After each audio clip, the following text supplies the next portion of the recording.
मैं कह रहा हूं कि नरेंद्र मोदी को 17 सितंबर की शाम को 7 बजे मैंने 1,000 करोड़ रुपए दिए थे। गिरफ्तार करोगे इस बेसिस पे? डॉक्यूमेंट है ये जिसमें इन्होंने ये 14 फोन का IMEI नंबर लिखा हुआ है कि ये वो 14 फोन है जो मनीष सिसोदिया के थे और जो मनीष सिसोदिया ने इन फोनों को डिस्ट्रक्ट कर दिया। ये ED के डॉक्यूमेंट में है। इसी के बाद ED की सीजर मेमो है। ED कुछ भी सीज करता है तो उसको मेमो, इन 14 में से ED खुद ही कह रही है सीजर मेमो कि 4 फोन हमारे पास हैं। ये इनका सीजर मेमो है, इंपाउंडिंग ऑर्डर 18 मार्च 2023 का और इंपाउंडिंग ऑर्डर 5 जनवरी 2023 का। 4 फोन उसमें से इनके पास हैं और एक CBI का ये डॉक्यूमेंट है, एक फोन CBI के पास है। तो 14 में से 5 फोन तो इनके अपने पास ही हैं जो कह रहे हैं कि मनीष सिसोदिया ने तोड़ दिए। उन 14 में से 5 फोन ED और CBI के कब्जे में हैं, बाकी 9 फोन।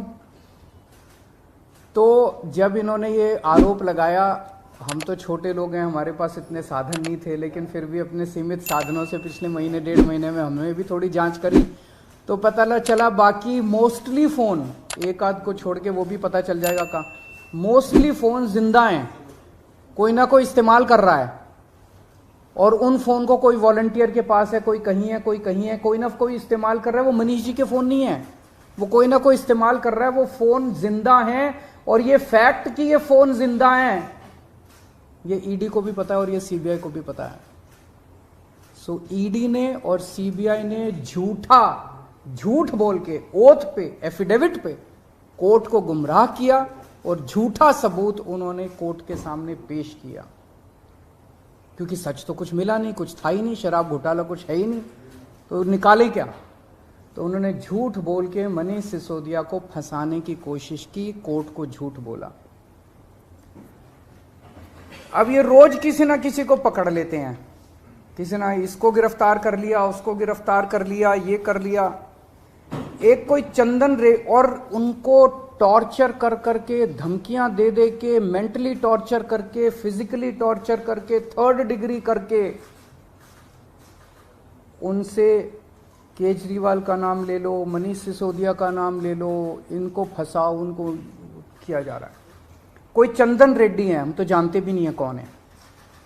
चंदन रेड्डी को इतना मारा, ये उसकी मेडिकल रिपोर्ट है चंदन रेड्डी की। मेडिकल रिपोर्ट में लिखा है patient has alleged trauma to both ears and face by ED officers on 16th September 2022 and 17th September 2022। Patient ने दोनों कानों पे और फेस पे ED ऑफिसर्स के द्वारा पिटाई हुई 16 सितंबर और 17 सितंबर को, ऐसा कहा। पेशेंट कंप्लेनिंग ऑफ, ये है कि सुनाई नहीं दे रहा, और jaw pain on opening mouth. और इन्वेस्टिगेशन पे पता चला right ear mild to moderate mixed hearing loss, left ear severe to profound mixed hearing loss. उसके कान के पर्दे फट गए, उसको सुनाई नहीं दे रहा। ऐसा चंदन रेड्डी से ED क्या उगलवाने की कोशिश कर रही थी, उसको क्या कहने का दबाव डाला जा रहा था कि उसकी इतनी पिटाई करी कि उसके कान के पर्दे फट गए।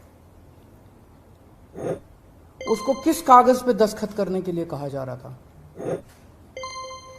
और उसने झूठ बोलने से मना कर दिया तो उसकी पिटाई की उन्होंने। इसके बाद अरुण पिल्लई हैं कोई, उनको धमकियां दी गई, टॉर्चर किया गया, उन्होंने अपना बयान वापस ले लिया अगले दिन। उस दिन तो उनसे कुछ लिखवा लिया, कहीं साइन करा लिया, लेकिन उसके 2-4 दिन बाद उन्होंने कोर्ट में बयान दिया कि मुझे टॉर्चर करके बयान लिया गया। समीर महेंद्रू से टॉर्चर करके बयान लिया गया, उन्होंने अपना बयान वापस ले लिया। मनस्विनी से टॉर्चर करके बयान लिया गया, उन्होंने अपना बयान वापस ले लिया।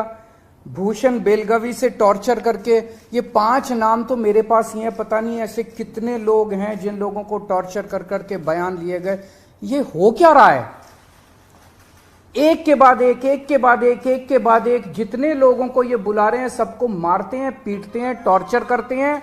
एक ऐसा व्यक्ति है जिसे एक कमरे में उस व्यक्ति को बिठा रखा था, दूसरे कमरे में उसकी वाइफ को और उसके पिताजी को बिठा लिया, और उसको बोलते हैं कि या तो इस कागज पे साइन कर दे, नहीं तो तेरी पत्नी को और तेरे पिताजी को भी जेल भेज रहे हैं। ये चल क्या रहा है? मैं प्रधानमंत्री जी से पूछना चाहता हूं, ये चल क्या रहा है? जहां कोई घोटाला नहीं हुआ वहां पे कोशिश की जा रही है जबरदस्ती करके, लोगों से जबरदस्ती करके, मार के, पीट के, धमकियां देके बयान लिखवाने की। एक व्यक्ति है, उससे कहा गया कि कल देखते हैं तेरी बेटी, उसकी 2 जवान बेटियां हैं, कल देखते हैं तेरी बेटी कॉलेज कैसे पहुंचती है। ये जांच चल रही है इन लोगों के। एक व्यक्ति है, उसके वकील ने कोर्ट में खड़े होकर कहा कि हमारे मुवक्किल के, मेरे मुवक्किल के ऊपर दबाव डाला जा रहा है कि दिल्ली के पॉलिटिशियंस का, कोर्ट के अंदर खड़े होकर उसने बोला कि मेरे मुवक्किल के ऊपर दबाव डाला जा रहा है कि आप दिल्ली के पॉलिटिशियंस का नाम लीजिए। ये इनकी जांच चल रही है। इस सारी जांच करने के बाद, 1 साल जांच करने के बाद, ये आरोप लगाते हैं कि 100 करोड़ रुपए की रिश्वत ली गई और दी गई। वो 100 करोड़ रुपया कहां है? एक नया पैसा कहां है? वो 100 करोड़ रुपया सब इतनी 400 से ज्यादा रेड हो चुकी हैं। मनीष सिसोदिया जी के घर पे रेड हो गई, इतने सारे दूसरे लोग, वो पैसा मिल है कहां?